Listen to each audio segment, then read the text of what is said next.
ঘুরাই মু আগে যাই গাল খাম না আর উল্টে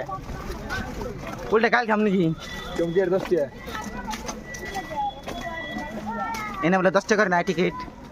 এটা শুনমু 10 টাকার টিকিট কেয়ার নাই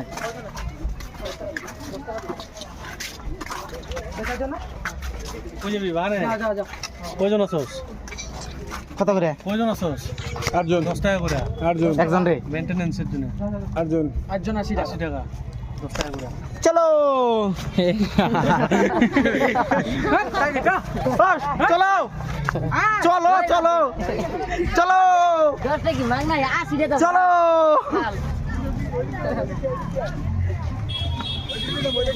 এই যাইতে চলো চলো